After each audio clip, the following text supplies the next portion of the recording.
उत्तर प्रदेश के बांदा जिले में ठगों के हौसले इस कदर बुलंद हैं कि सरकारी धन की ठगी करने से भी पीछे नहीं हट रहे। साइबर ठगों ने जनपद बांदा के मुख्य विकास अधिकारी के खाते से नेट बैंकिंग के जरिए 1,68,00,000 रुपए निकालने की साजिश रची, लेकिन बैंक मैनेजर के सूझबूझ से बड़ा वित्तीय नुकसान होते होते बच गया। दरअसल पूरा मामला बड़ोखर खुर्द ग्रामीण बैंक शाखा का है, जहां ठगों ने खुद को DRDA का परियोजना निदेशक बताकर बैंक मैनेजर को फोन किया।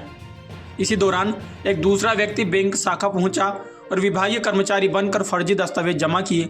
दस्तावेजों पर CDO समेत अफसरों के फर्जी हस्ताक्षर और मुहर भी लगी थी। बैंक मैनेजर को शक हुआ। मैनेजर ने तुरंत उच्च अधिकारी को सूचना दी और ट्रांजैक्शन रोक दिया। ठगों से गलती से यह हुई कि जिस परियोजना निदेशक का नाम लेकर मैनेजर को फोन किया था उसका ट्रांसफर हो चुका है और अब दूसरे परियोजना निदेशक तैनात हैं। वहीं पुलिस ने बताया CDO के विकास निधि खाते से धन निकालने का प्रयास हुआ था। एक आरोपी की लोकेशन मुजफ्फरनगर में मिली है। पुलिस टीम रवाना कर दी गई है। SOG समेत 3 टीमें गठित कर आरोपियों की तलाश तेज कर दी गई है। वहीं सूत्रों के हवाले से पता चला कि पुलिस ने कुछ लोगों को गिरफ्तार किया है, जिनसे पूछताछ जारी है। जानकारी यह भी मिली है कि इस ठगी के गिरोह में कुछ सरकारी कर्मचारी शामिल हो सकते हैं। पुलिस गंभीरता से मामले की जाँच में जुटी है। जल्द ही बड़ा खुलासा हो सकता है। DRDA के परियोजना निदेशक की तहरीर पर साइबर अपराधियों के खिलाफ मुकदमा दर्ज कर लिया गया है। विभागीय जांच भी जारी है। पुलिस का दावा है कि जल्द ही गिरोह पकड़ा जाएगा। मामला आपकी सूझबूझ से बहुत बड़ा एक अनहोनी टल गई बैंक की। क्या था पूरा मामला और क्या है पूरा? एक हमारे यहाँ DRDA का एक अकाउंट चलता है, उसमें लगभग 1,68,00,000 रुपये पड़ा हुआ था।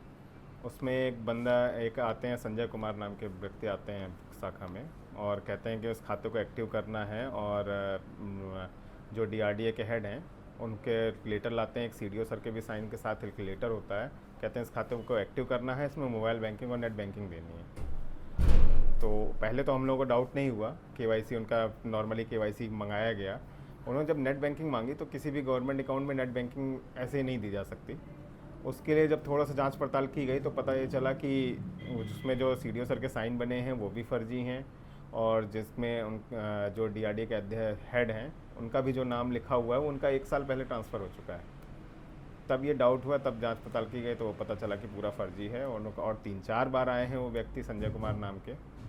उसके बाद उस खाते पे हम लोगों ने रोक लगा दी और वो वहाँ CDO सर को इन्फॉर्म कर दिया। सर क्या उसको गिरफ्तार भी किए गए?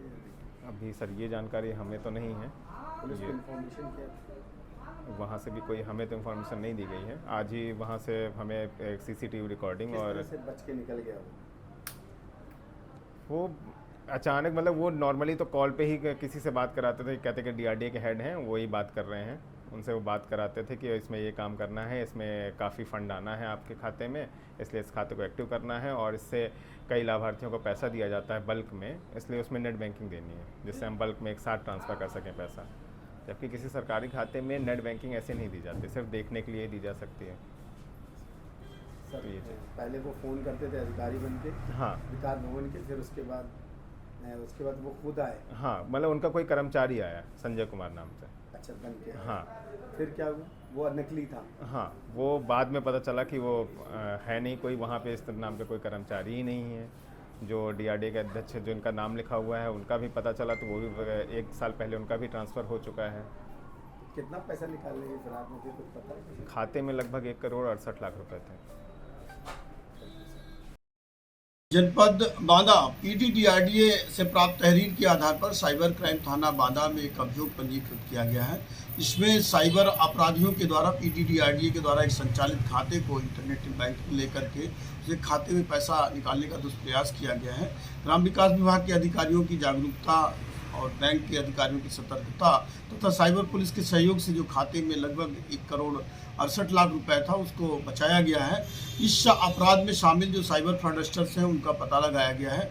विवेचना की जा रही, साक्ष्य संकलन कर और शीघ्र ही उनकी गिरफ्तारी करके विवेचना का विधिक निस्तारण किया जा रहा है।